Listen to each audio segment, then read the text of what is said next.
Welcome to my channel, The Binge Eating Therapist. I'm Sarah, former binge eater turned psychotherapist, and my mission is to use this space to bring content to you to help you understand your struggle with food and break free from binge eating.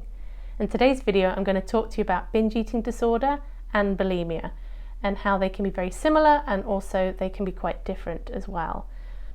I will probably talk about my own experiences of bulimia in this video, and chances are I'm going to talk about purging at some point as well.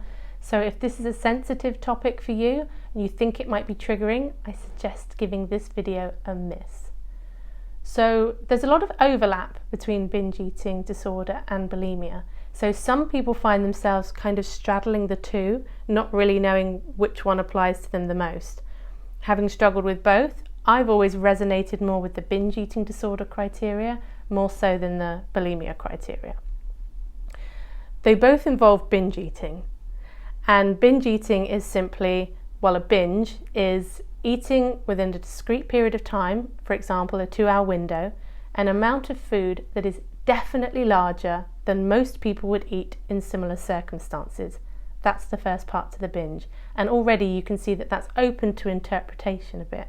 I mean, who knows what definitely larger than most people is, right?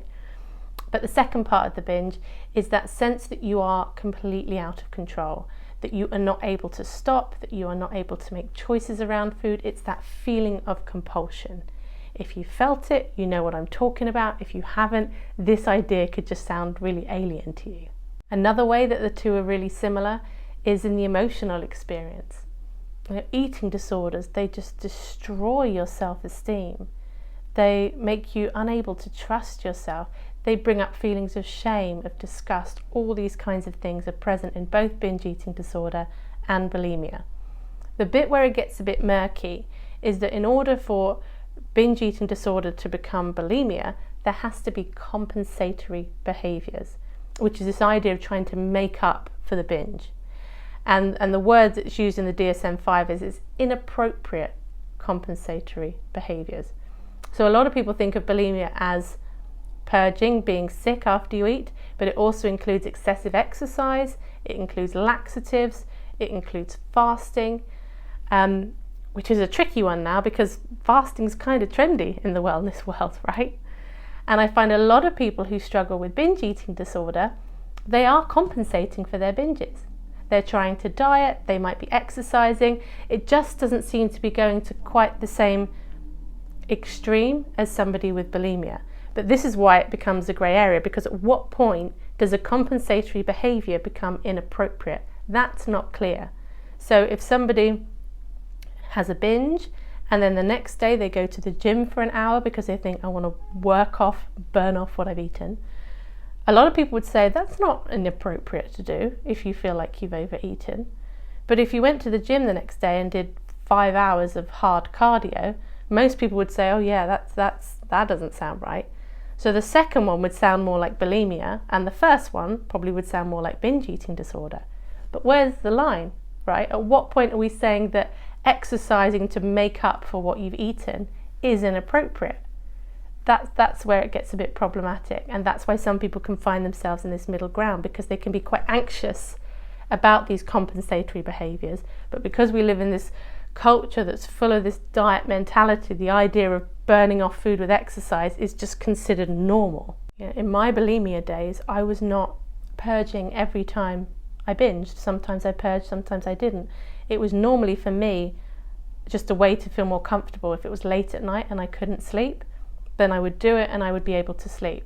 So my reasons for doing it might have felt a little bit different. There was an element of distress about weight gain that was there with the purging as well. But in the bulimia diagnostic criteria, there has to be this overly concerned with weight and shape and size of body, which is not present in binge eating disorder.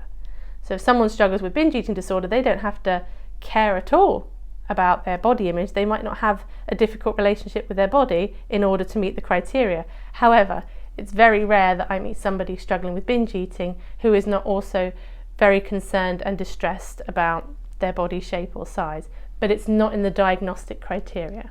But why does any of this matter anyway? Like, why does it matter if you call it bulimia or you call it binge eating disorder?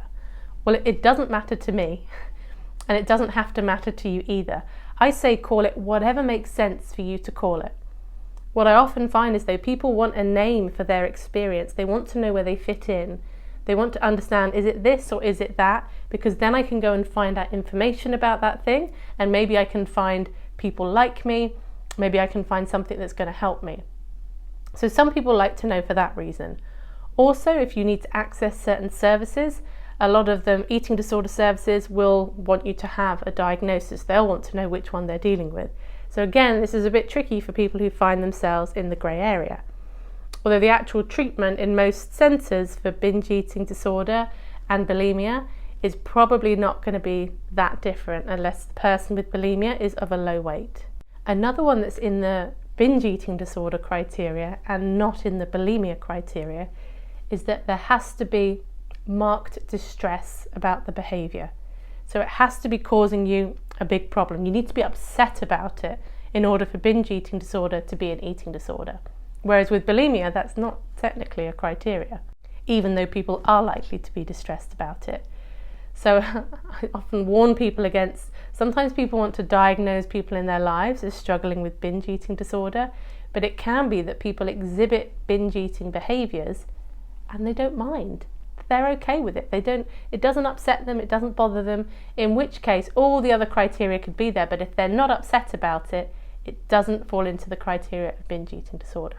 As always, I love to hear your experience. If you're somebody who's kind of been between the two, how do you decide which one feels more like you than the other one? I think the problem that we've got here between these two is the compensatory behaviours part, about what's appropriate and what's not. Because somebody could be struggling with binge eating disorder and fasting, and unless their weight is low, they're probably not going to end up diagnosed with bulimia, even though it could technically fit the criteria depending on how much fasting they're doing, and who gets to say what's appropriate and what's not appropriate, right? That's the challenge that we have. So as always, call it what you want to call it. It's your life, and you get to understand it in any way that makes sense for you. Anyway, thanks for watching. I'll see you on the next video.